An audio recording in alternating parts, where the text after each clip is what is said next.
Good morning, Andy. Good morning, Susan. Good evening, Pari. Thanks for jumping in, Pari. I know Bob was supposed to join this session. Bob, unfortunately, is not able to join us. So thank you for doing this at the last minute. Thanks for putting me on the spot. Absolutely. Very delighted to be here. Really looking forward to this. I think we're running a little short on time, so I'll quickly dive in. Andy, I'll probably start with you. I think if you look at this phrase, software is eating the world, that got very popular in 2011 when Mark Anderson gave it to the world. And for the remaining last 8 to 9 years, every company has followed or tried to follow that mantra, right? And then this pandemic hit in the last 3 months, and instead of software eating the world, COVID started eating the world, right? And you have been, you co-founded Rocket, you've been in this business for 30 long years. I'm sure you have seen many such crises come and go by. How did you react to this one in particular? Were you nervous about it? And what was the modus operandi over the last 3 to 5 months? Yeah, thank you, Praveen. This is unlike any other crisis that we've seen in the past. And we've all heard the term used many times, these are unprecedented times. I think the biggest thing about this crisis is there's just so much uncertainty. Looking across the various industries, even looking within an industry, I've said there are micro industries, and so you can't just look at travel as one industry. You have to look at the subsectors of travel, for example. So there's uncertainty everywhere. There's uncertainty with health. There's uncertainty with health of employees and health of customers and health of travel and health of going into an office. And so the uncertainty here is really unlike anything else that we've seen over the past 30 years. What we've done at Rocket is quickly implemented a framework that we gave the names assess, protect, and stabilize. So we immediately created this framework to help assess our business, protect our business, and stabilize our business. And that framework really provided some certainty around activities and actions and initiatives for the entire company. So it gave us all something to anchor to and to work toward, to try to really assess what we have in front of us, protect this business that we've created over the past 30 years, and put a stabilization plan in place so that we can continue to grow into the future. Perfect. I think the assess, protect, and stabilize is a good framework. We have been talking to many CEOs, and they've given us a lot of interesting insight. I'll come back to you on that one, but I quickly want to turn to Susan. Susan, you've been a long-time industry veteran. You have seen the world from all dimensions and all lenses. You work for product companies, you've been a services professional, now you are a private equity professional. You get to deal with many CEOs and CXOs who are going through this problem. What are the most interesting or most tricky questions that you got from your CEO partners over the last several months?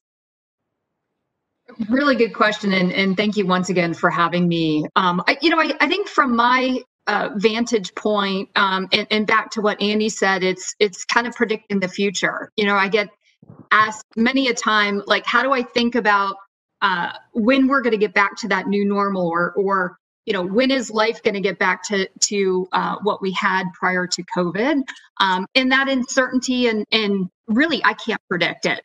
And so, the vantage point and what we've asked our companies to do is the best we can do is look at data, look at trends. We're deferring back to kind of the financial crisis from 2007, 2008. And, what lessons did we learn there? And, ultimately trying to supplement kind of that scenario planning with as much data as we could gather on prior trends and where we think things are going to go. But it's a ton of uncertainty. And so what we've done instead, as far as instead of projecting the future, it's how can we get most efficient and effective now? How do we ensure that our businesses are running at their optimum so that whatever that future looks like, we're prepared?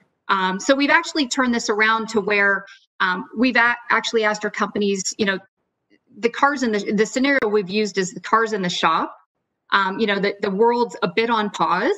So let's look at this as an opportunity to, go back to best practices, get super efficient from a cost management, cash management perspective, and look to enable our companies for that growth long term. Got it. And if you look at software in general for the last 3 months, I think if you look at stock prices as one of the indicators, I think the industry by and large has done really well in the public markets.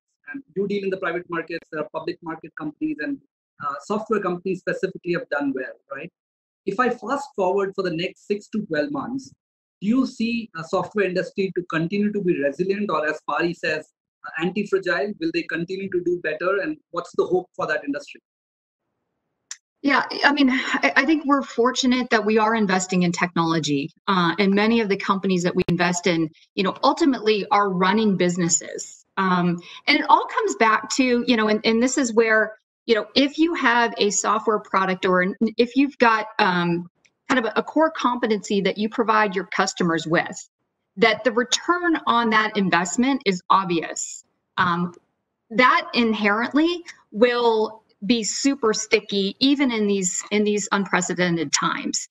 Meaning, if the option is to stop, paying for that service or that software, but inherently it's going to make your business less efficient. Generally, that enables us to keep our customers, and so we're very fortunate that technology is one that's enabling businesses to be super effective and efficient going forward. Interesting. So before going to Pari, Andy, I have one quick question for you. You've been at it for 30 years. Like I said, you've seen many crises. This crisis is nothing like anything that has happened in the past. And we also know with our engagements with you that you've been writing the next phase of the company's growth. What has this pandemic done to that process of forward-looking and planning for the future? What has gotten accelerated and what has gotten decelerated for you? Saying a little bit more about what Susan talked about, I mean, really focusing on your core competency. That's what we've done at Rocket. So one of our competencies is how we differentiate our delivering customer experiences. We really doubled down on that core value of Rocket of delivering more for our existing customers. So being there for them. So offering more of our expertise, more of our skills, more of our products, more of our services, more of our technology and innovation. So that's what we've been doing on one hand. On the other hand, the other dynamic that we're seeing in our industry is the move to hybrid cloud.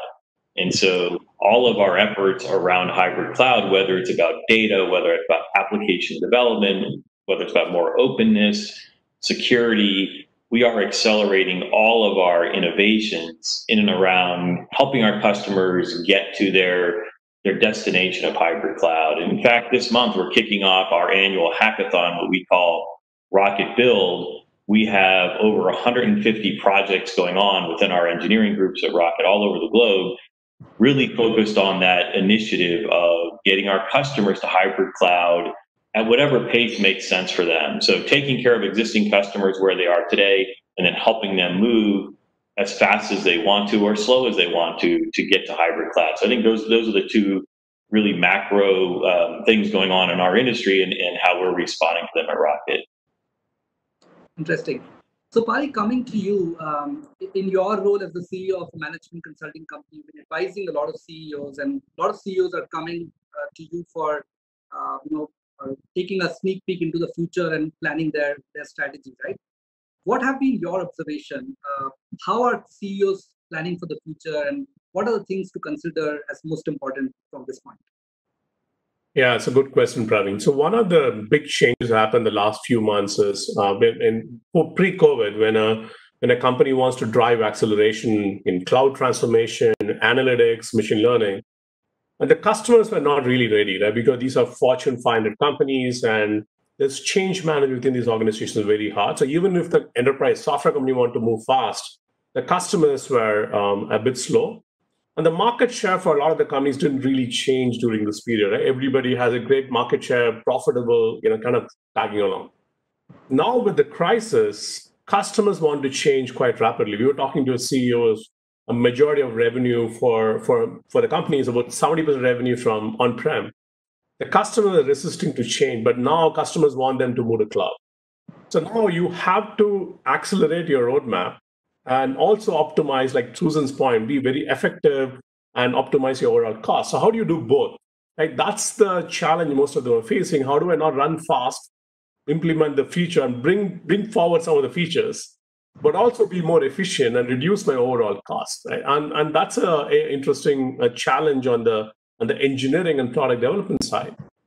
On the sales side, enterprise software, to a large extent, even today, it's a very high-touch sales process. You meet, you have suitcase-carrying salespeople going and meeting Fortune 500 CIOs and selling into them. And today, you can't meet your customers. And what we're seeing is for existing customers, you still are able to service because you have credibility, you have relationships, you're able to upsell your products. But a new customers become very, very hard. So now kind of looking at how do I partner with others who have these relationships? So that you expand your partnership strategy. If you have a certain number of companies, you don't have relationships, so there could be an ISV or a SI you can potentially partner.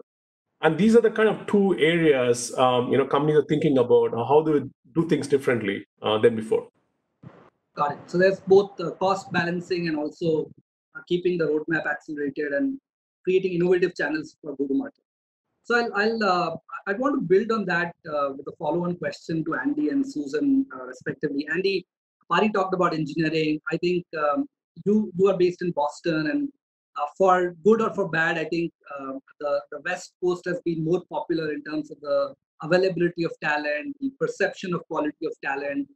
And then all of a sudden this pandemic happened, which is where the whole talent marketscape has kind of opened up dramatically, right? So what does it mean for a company like you, which has always been on the other coast and has always looked for innovative talent and has looked at globalization strategy?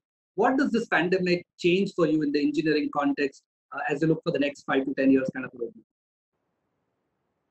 Really relevant question. So when we look at our enterprise and even before COVID, when we launched kind of an enterprise risk program, the number one item is talent. We think about talent, we talk about talent all the time. And actually COVID has helped us refocus in and around talent. And so something that we have specifically done is we have decided to close our subscale offices around the world. So we have engineers all over the world.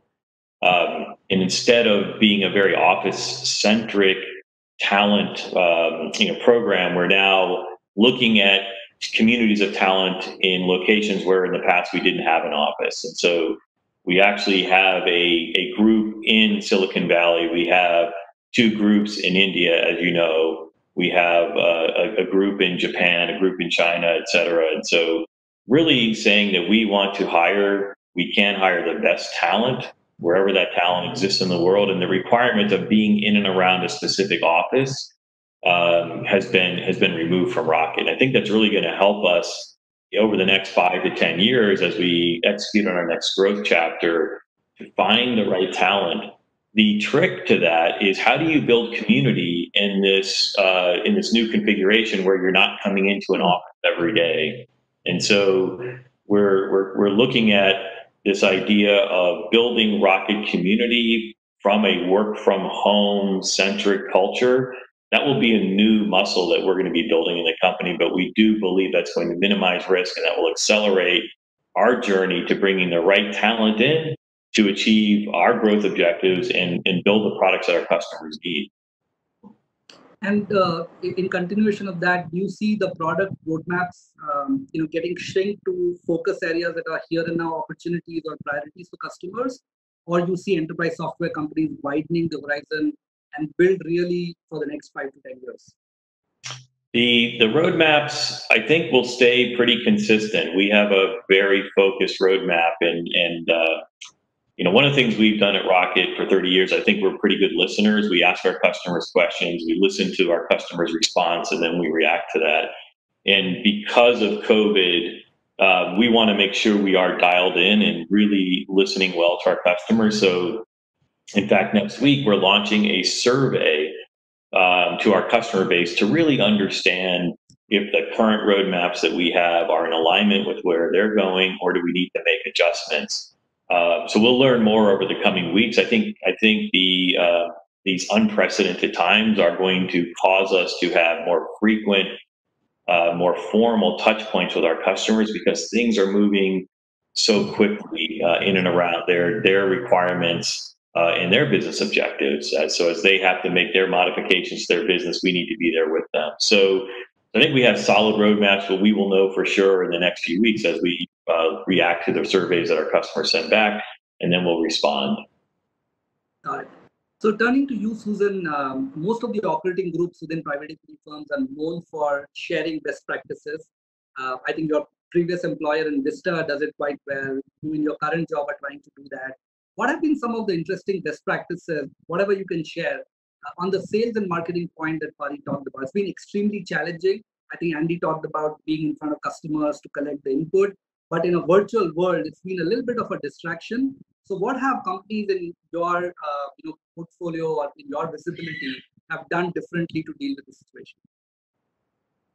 Great question, Praveen. And certainly my team is at the central point to enabling our companies to get through this COVID situation. And so we've hosted 20 webinars where we've pulled expertise from inside our companies, so experts from Netflix and the like, as well as from the outside. So some of the very interesting topics, first and foremost, it was all about how do I enable my workforce remotely? And how do I manage my cash most efficiently? So those were the very defensive moves that we made in defensive webinars that we presented initially. And how do you, back to Pari's note, as far as how do you enable your field sales to now be inside sales and stay connected with those customers? How do you ensure from an event perspective that those events that you had planned that are now virtual, like this one, are most effective and certainly deliver on expectations? Everything from really from a cloud management and cost management, how do you ensure that those costs are contained? How do you think about customer engagement and ensure that your retention numbers don't slip? So yeah, we've held a whole host of webinars and continue to do so as our companies request that help. Got it. And Pari, quickly coming to you, I think you talked about cost savings, and I will extend it to say doing more with less, right? Doing more work with lesser resources. How can ecosystems like India and the people on the call who are representing global companies operating out of India, etc., how's that ecosystem coming together to define tomorrow as the theme of our conferences, right? What's the definition of tomorrow and where does the ecosystem play a role? Yeah, I'm just adding on to Andy's point about having a culture of work from home. And when you have a culture of work from home, then your talent can be anywhere in the world. It doesn't really matter. Is it in Bangalore? Is it in somewhere in Romania, somewhere in China, somewhere in Latin America, and so on? And the bigger challenge for global engineering has been the teams and headquarters tend to have proximity to leadership. And thereby they have a little bit more insights and context in terms of what is happening. When you have a culture which is driven through remote work and work from home, and every engineer in your organization is equidistant to the decision making in the organization, thereby everyone have very similar context and insights on both customers as well as internal ecosystem within an organization. I think it's a game changer because what it does is it now allows you to have the right level of leadership and accountability wherever that team is available. It could be anywhere in the world. They can deliver on really cutting edge technology. And they can gain insights on customers because customers are remote. And even the team which is sitting in New York to meet a customer in New York, they're probably having a Zoom call. This really doesn't matter if you are anywhere else in the world, you would still do the same. So if you have the right listening skills, you have the right customer and empathy, we're able to build that, kind of the organization muscle to be able to do that. So we think the model in terms of how these centers, it's not going to be one hub. There are going to be several hubs where there is significant amount of talent and who can deliver, and each of this will be independent, deliver on independent set of products. And because there are equidistance from the headquarters and decision making as well as customers. Got it. So I think in the interest of time, Susan, very quickly, if there are a lot of people who are excited about the software industry on this webcast today, and they probably want to participate because of the anti-fragility that the industry shows. What is your advice to them? Are there enough and more opportunities in that segment? And if one could be an entrepreneur in this area, what should he or she be focused on? So, great question. And I think the software industry inherently is growing. And I was listening to an earlier speaker who talked about every company is trying to become a software company. And so, if you think about that trend, inherently there's more opportunities to get into software. I started out coding, and so certainly an appreciation for that. But there's needs across software companies in all facets. We need salespeople, we need tech support agents, we need coders, and we need leaders. And so, TCV inherently invests in growth companies. So we're always looking for new talent. And at the end of the day, a software company is its people. We generally need additional ones to grow. So, provided people have an interest in it, there's certainly a wealth of opportunities out there. Software companies, of course, a lot about people, but I would also like to imagine that's also a lot more about market visibility and positioning. Andy, a lot of software companies that you have worked with and you have interacted with, they position themselves as a platform company or an experience company or an intelligence company. Do you see any other abbreviation or any other qualifier getting added over the next few years as we come out of this pandemic? What is the new next normal for software industries? Well, look, what I really believe in, I mean, everybody is a software company today. Anyone could be a software company today. You've got to believe in something. You've got to believe in something. You have to stand for something. And so I think, especially in a time like this, when there's a crisis, the who you are and how you do things is really what's going to get you through. Because anybody could build a business, but to really be resilient, to be strong, and to be able to get through these type of crises, it's all about your values and your culture and how you do things. So what's important to you, we've talked about this today, delivering value to your customers in your own unique way is what's going to really differentiate those who succeed and those who don't. And so I think, for my recommendation or my advice to people who are getting in is believe in something and really to focus on the how you do things. What you do is really important, but how you do it and how you deliver it and how you differentiate yourself and how you truly create value for your customers is what's going to be the formula for success. Perfect. I think we are just running out of time. So one last quick question, Andy. We know that you have a passion for music. You are an artist. What is the most fun thing you have done in the last 4 months? So I guess similar to Rocket, I've kind of gone back to my roots and I started exploring music from my youth. And so learning songs that I used to know when I was much younger. I really have been interested in following kind of the counterculture scene in and around LA. For those that are musicians, the Laurel Canyon scene back in the 60s and 70s is really, really exciting.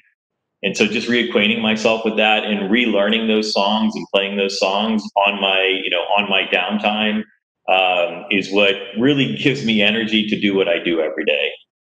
Perfect. So when we meet next time, the party is in your backyard with music. Absolutely. Yes. Susan, what's the most fun thing for you for the last week? So yeah, I have 2 teenage daughters, and one was at college, but due to COVID, she came home, and really just spending quality time with them is such a blessing. Teenagers, as we probably all know, like to be with their friends, and you get little spurts of time with them, but we've been sequestered together, and so I don't take that for granted, and I've enjoyed spending that quality time. Perfect. And Pari, other than grinding us for business in this time, what has been the most fun activity for you? Yeah, unfortunately, I don't have fun hobbies like what Andy has. But I think I stayed home the longest since we started Zinnov. So I'm enjoying the time with the family. Perfect. I wish I could continue it for long, but I think we are over time now. So thank you so much, Andy, Susan, and Pari, for the wonderful insights. I hope people are more motivated to be in the software business and do wonderful things to help customers in every single industry to deal with this pandemic more effectively. Thank you so much for your time. Thank you. Yeah. Thanks, Praveen. Stay safe. You too.